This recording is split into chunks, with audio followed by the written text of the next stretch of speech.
current digitized world, trivial information is accumulating every second, preserved in all its triteness, never fading, always accessible. Rumors about petty issues, misinterpretations, slander. All this junk data, preserved in an unfiltered state, growing at an alarming rate. It will only slow down social progress, reduce the rate of evolution. Before I begin, I like to say, holy shit. Hideo Kojima really called all of this. These channels, nothing of merit, nothing of value, just a bunch of frivolous culture war, day in and day out.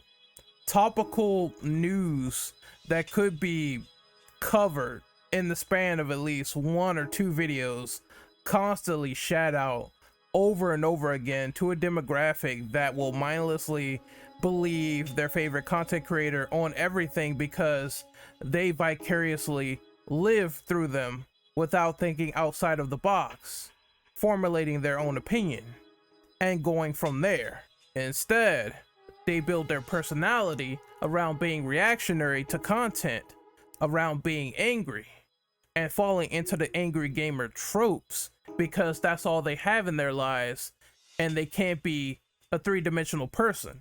Considering that this video is talking about 1D to 3D protagonists in terms of complexity, I just find this ironic that this also falls on the human race as well. Hey guys, I just wanted to do a quick video talking about all these GTA 6 rumors, leaks, and everything coming from that camp. You know, Bloomberg reported on the idea that Grand Theft Auto is going to finally have a female protagonist and is going to take place in Miami, Vice City, to the people who are relative to this series who have been playing it for the longest time. And ever expanding cities and content with GTA Online, which is a no-brainer since the last entry of Grand Theft Auto that had GTA Online has far beyond exceeded expectations, to the point where Rockstar decided to monetize that to death with shark cars galore, etc. So there is definitely reservations going into a sequel with things in mind, with how they coordinate things, with how they do things, gameplay, reinventions, and what they're gonna do, updating the terms of story and everything like that. I feel as though currently everything is on this controversy of culture war, where clearly, you know, people who probably never cared about this series that much or never really played it is talking about it or pretending to know what the fuck they're talking about when they can't tell their own ass from a sewer hole in the ground. What I'm talking about is, like, first and foremost, preemptively judging a game from no context, just a blank spot, no trailer, just because someone put out an opinion piece on what they think is going to happen, whether it's true or false. I think not having that preconceived notion to go in and wait and judge for yourself is fucking stupid. We always should, at bare minimum, wait for a trailer and then see how we feel about the game before we proceed forward. Like, and then we can say, hey, that's hot, I'm buying that day one, or hey, that's not, I'm not buying that game. Like, simple as that. I'm all for voting with the wallet. I'm all for people also seeing something that resonates with them and feeling like they want to pick up the game and buy it and play it day one. Like, the options are there, but now we just have this excruciatingly loud minority always yelling about a game that they know they're not going to buy through a constant span of time, and then when it comes out and it is a success, then the idea of go woke or go broke really doesn't apply. And we're gonna continue on with this topic. Like, now people are saying GTA 6 has gone woke because it has a Latina female character and they're not punching down on marginalized groups anymore. What are my thoughts? Number one, GTA has always been, first and foremost, diverse. Black main character with San Andreas, fucking Asian characters in the game. You had I forgot what Luis is. I'm not sure. Hispanic, Latino, Puerto Rican, but you get the picture. He is in the Ballad of Gay Tony. The DLC is called the Ballad of Gay Tony, which is the downfall of Gay Tony, who is a homosexual character in Grand Theft Auto. They talk about gang wars. They do it in a sophisticated way. The Cubans versus the Haitians. There's even more, like, hey, you know, racial representation, heavy social commentary, talking about how things are affecting the real world, this little political mirror of satire, and reflecting on it. Like, for those people who are always complaining about stuff being political when it was always there in the first place, and having a problem that there was a female character being represented in this particular iteration, when there's been many female characters over the years that have been very influential in history to video games. If you are that type of person, I just believe you are a moron. You cannot be saved. You cannot be salvaged. Your brain is the size of a cashew. GTA has always been about all of these justifications put into one basket, either making fun of it or highlighting the issue in a very serious manner in regards to the story. If you aren't well aware of that, then you haven't been playing GTA for the longest time, I assume, and you probably aren't a fan of the series. Let's get that out of the way. Now, let's get on to the female character. What do I think of them putting a female character in Grand Theft Auto for the first time in history? People have asked for this since GTA 4, I believe. I remember I think it was between GTA 4 and GTA 5, where there was the screenshot that was fake of a female protagonist in Vice City, Miami. And that was, you know, fake, but a lot of people talked about it online during that time. It was a lot of buzz. Folks were looking forward to it, etc. And I think that's due to Rockstar's pedigree as writers, because let's be honest, like, Catalina was cool. Sadie Adler in Red Dead Redemption 2, she had a wonderful backstory. They clearly know how to write these characters. They clearly know how to treat them. It is no big issue that Rockstar is taking it to the next level and giving people something they asked for since the GTA 4 days. If you didn't ask for it, that's fine. My sympathies, my apologies, but I think overall this general issue will not bug anyone who knows that Rockstar's pedigree has been there since the dawn of time. Now, I'm not saying a company cannot make misfires, missteps, misdeeds, because, you know, I'm not a fan of how they monetized GTA Online, but then again, I haven't played GTA Online. I decided not to give them my shark cards. I decided to say no, and I had the option to do so and not make a big fuss about it on this channel, because I simply was not into the practice. I don't get people saying that because there is a female character and because female demographics in terms of crime has been low, that she cannot accomplish certain feats, otherwise it would be deemed as unrealistic. I think there's, of course, aiding and abetting. There's the fact that we have seen female criminals before as outlaws in history when it came to the Old West. We also seen the fact that the writers dictate how much skill that one character has. We didn't know that Nico came from the Balkan War until we actually played the game ourselves and discovered that trailers alone was solely not enough, for me at least, to discover that information. Until I actually played GTA 4, that's when I found out he was from the war. Not to mention, we're talking about a series where you can ride fucking jetpacks and pull rocket launchers out of your ass. And we're also talking about the idea that people keep saying this is a woke game now, when you could probably go into a strip club with an RPG and blow up every single person in there, because GTA offers that weird, wacky, creative freedom that most games do not. What do I think of the Bonnie and Clyde storyline and all that stuff? I think it's interesting. I think it's cool. I think we have the opportunity to switch between two protagonists, male and female, hopefully, and experience their relationship over time and the downfall of that and what brings them together in the midst of all this crime, chaos, and corruption.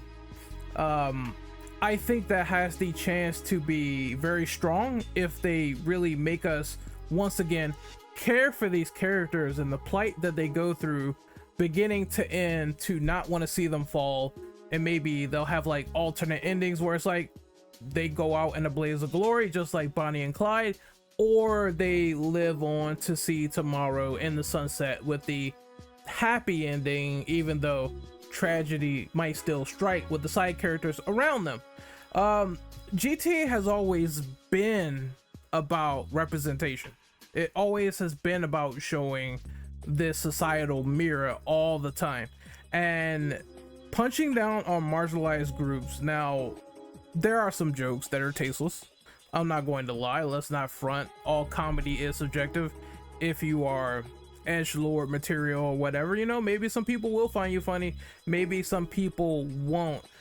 If they write the humor this time to be a little bit more sophisticated, mature, all that stuff, and keeping all these wacky, eccentric hosts, because I don't know why non-GTA fans believe that all the jokes were always about marginalized people, when it really was about the broader scope of everything they made fun of, from radio co-hosts, personalities, all that shit, fucking stereotypes, I know, but just punching down on one group in particular, if they decide not to do that and still keep the humor in their own brand way, I mean, I would be fine with it.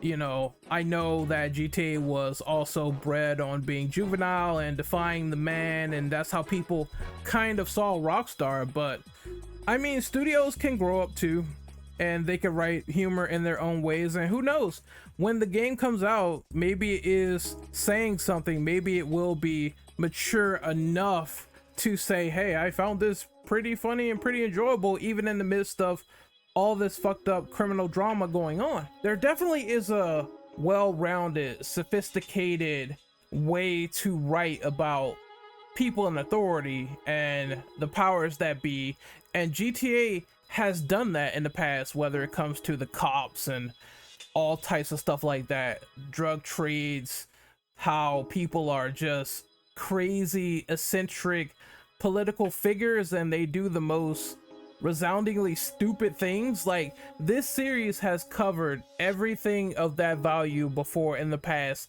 and they done it really well. But once again, I believe that, of course, humor is subjective. There are things that I don't find funny. There are things that I will find funny. It just depends on how it's conveyed and how it really clicks to me, how it resonates. If it's really like something that is impactful going on in today's market. But one thing I will say is that there are some people out there who will try to make a joke, and it seems like hating just to hate because there's some insecure value going on within their life. They find someone relatively different that might be a normalized sort of individual, and they don't like it because either they are gay, or they are black, or they are marginalized in a certain subsect, or they have something that this person doesn't want, so they try to scapegoat and say, I'm gonna make a joke at their expense and it's gonna be funny, and it just comes out as being an asshole. Like, for example, I saw one guy try to shit on someone's wife and their success and how they were in an interracial relationship, and his joke or his punchline was that you shouldn't be dating a white woman. When people called him out and ratioed him for it, he simply said, I'm just making a joke. That's not fucking funny. Where's the humor in that? That's not fucking hilarious. You're just completely ass mad that this couple is thriving and therefore the joke is to simply shit on their happiness. I also think we still live in a place where offensive humor is still never going away despite these changes of GTA. Just is quite funny that we went from we don't want this taken away because people are going to get offended to now getting offended because there is no offensiveness. It all feels like it's all on the same side of a different coin, and seeing it play out and people be very hypocritical about it is quite comical. That's the comedy to me with these topics, and I'm not sure if people realize that punchline in particular. Like, you're simply getting mad because something has evolved and it has different writing, and we haven't seen the scope of that writing yet. Who's to say that GTA 6 will not be funny? You see what I'm saying? Who's to say that GTA 6 will be devoid of humor? Who's to say that GTA 6 will not be violent? All the things that Rockstar were known for from the past could creep up in ways you probably never seen before, but we won't know until that one element comes back to life.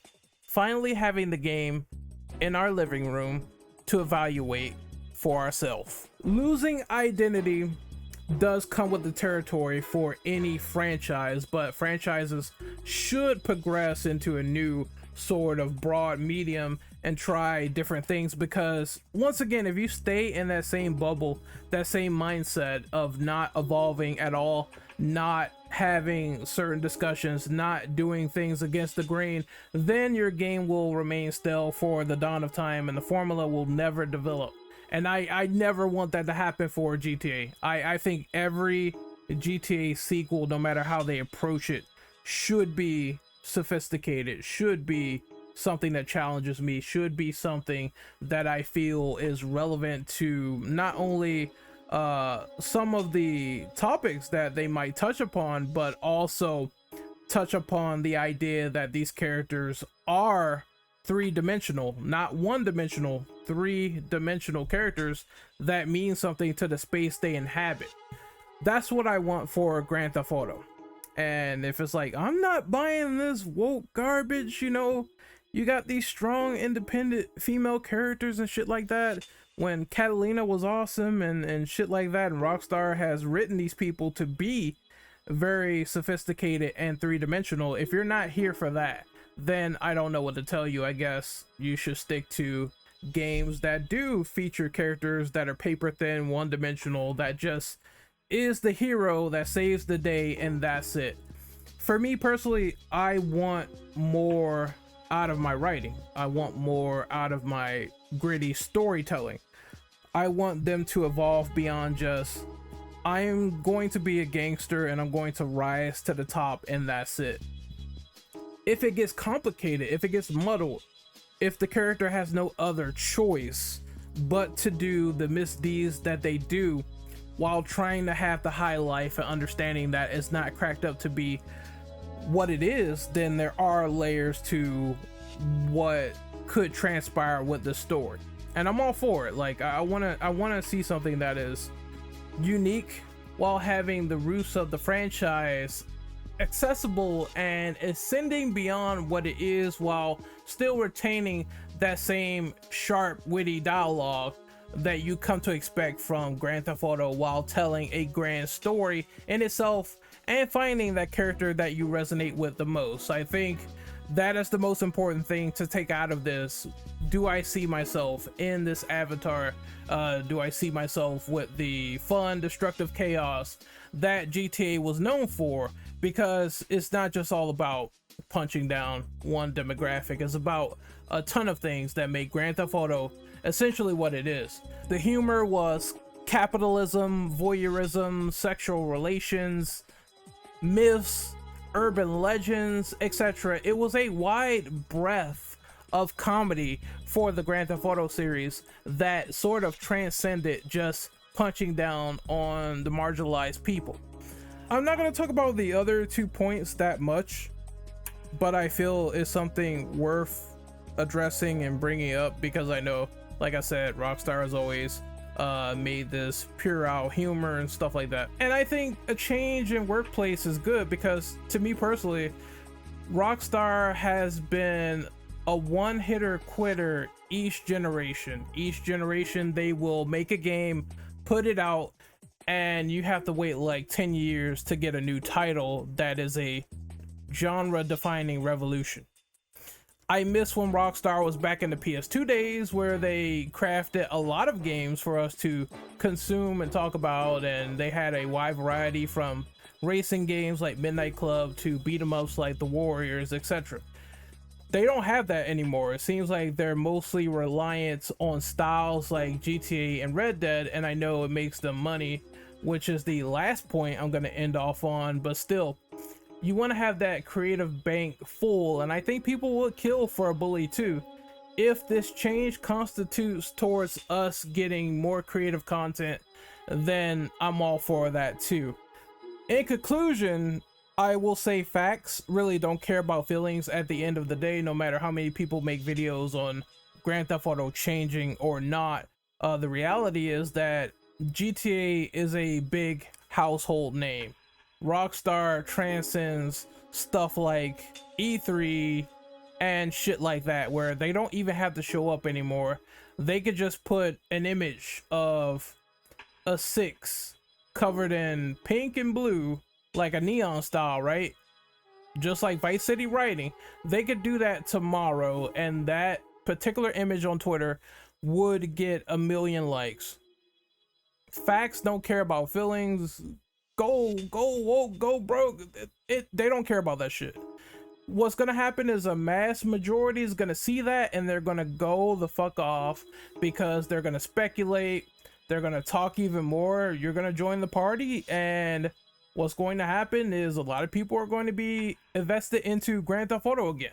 Since we are working on a blank slate, like people don't realize, then that means that until we see visual identity of Grand Theft Auto 6, I think people should just chill the fuck out until they actually give us something pertinent, because we're just swinging at air and theories and words, and the final product is going to be the main result that we need to continue on from there. And if it looks interesting to me, then it's going to be a day one purchase. If it's not for you, then I would say simply don't buy it and you're good. Anyway, this is Renegade Operative signing off. I just had to talk about all this GTA controversy, and it's quite strange because, like I said, the series has always been #1 political. So if you're the type that's like, I prefer escapism, I want to get away from the escape of politics, GTA has always been that political venue. Even if they're being satirical, is still a thing in the game, and they've always been diverse too. So I don't understand the criticism of girl in game, therefore game bad. I can only correlate that to the current culture war, where people don't like the idea that it's not the male character anymore. But one last thing I want to say is that if we can switch between two characters, isn't this argument redundant? Because you not only can, I'm just assuming here, hypothetically, if it's a Bonnie and Clyde relationship, and if they bring back the mechanic from GTA 5 where you can switch between two characters, wouldn't it be redundant because you could just play as the male character anyway? Like what the fuck? Like, you don't like the female character, switch to the male character. You don't like the male character, switch to the female character. You got two options to choose between if they do that. You see what I mean? Like, I believe we've just gotten to that point where people don't really think outside the box, and then you get a lot of controversy and arguments like this, and then when you really sit down and break it down, it becomes very irrelevant over time, and it becomes destroyed, unless of course everything, this is like just the worst possible outcome, and it becomes a buggy mess like Cyberpunk, and it becomes the worst played game of all time. Like I said, it is a hypothetical, it could happen, but considering Rockstar's pedigree, and the last game they made was Red Dead Redemption 2, you gotta expect that they will definitely bring some type of A game to the experience, for better or worse. Anyway, this is Renegade Operative signing off. I played as male characters, I played as female characters, I played as aliens, I played as robots, I've played as a distinctive group, I've played as animals, etc. None of this really bothers me whatsoever because I'm playing a game with a couple involved in crimes.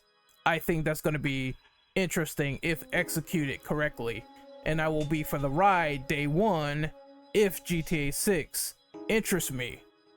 End of the story, end of the slate. Don't like it? Don't buy it. You like it? Go buy it. Simple as that.